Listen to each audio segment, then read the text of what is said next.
Bonjour, nous voilà une fois plus réunis pour cette matinale. Et donc, comme c'est une matinale, je vous suppose reposé. Je suis toujours chez les Grecs anciens, et donc je sais pourquoi. Parce que si vous êtes reposé, c'est que sans doute mes dieux de l'Olympe vous ont été favorables. Deux d'entre eux particulièrement, Hypnos et Morphée. Ils vous ont été favorables sans aucun doute, puisque à travers l'écran, je le vois bien que vous avez passé une bonne nuit et que vous êtes reposé. Hypnos est donc le dieu du sommeil. Il est le père de Morphée, le dieu des rêves. Il vous dit de faire bien attention, parce que Morphée, il vous dit que si en dormant, vous rêvez que vous rêvez, il faudra vous réveiller 2 fois. Il dit aussi que si tu veux que tes rêves se réalisent, ne dors pas trop. Hypnos, quant à lui, un père de Morphée, a un frère qui s'appelle Thanatos, le dieu de la mort, à cause de la ressemblance entre le sommeil et la mort. Chez les Hébreux, ce qui m'a touché, et qui me touche encore, et qui me pousse à réfléchir, c'est que la journée commence au coucher du soleil. La journée commence au moment où le soleil se couche. Et ainsi donc, on suppose que comme les poules ont toujours été de garde, vous allez vous coucher avec elles. Comment pouvez-vous considérer le sommeil comme réparateur des peines de la veille ou bien comme préparateur de la mission du lendemain? Les deux, mon capitaine, répondit l'Ecclésiaste, l'homme qui parle aux foules.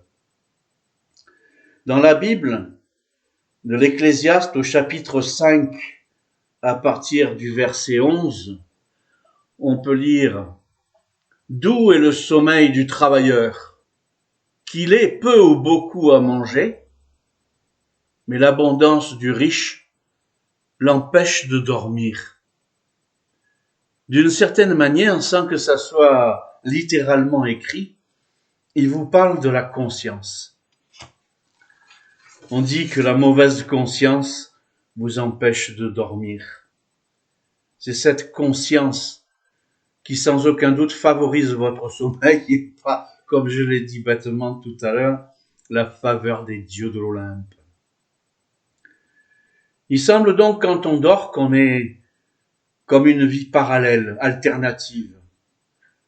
Elle a été mise en thérapie par Freud, mais il faut reconnaître le combat qui peut se dérouler sur le champ de l'oreiller, entre des cauchemars de culpabilité et des rêves prophétiques prémonitoires d'un destin radieux au service du Seigneur. J'espère vous faire envie. Parce qu'effectivement, pour moi, la solution, je la trouve dans l'évangile de Matthieu, au chapitre 11. Venez à moi, vous tous qui êtes fatigués et chargés d'un lourd fardeau. Je vous donnerai du repos. Prenez mon joug sur vous et mettez-vous à mon école, car je suis doux et humble de cœur, et vous trouverez le repos pour vous-même. Oui, mon joug est facile à porter, et la charge que je vous impose est légère. Dans ce cadre tel qu'il vient d'être décrit brillamment par l'évangéliste Matthieu, un travailleur, on comprend bien la question que je vous ai posée tout à l'heure. Moi, je pense que le sommeil est préparateur d'une belle journée. Oublions la peine.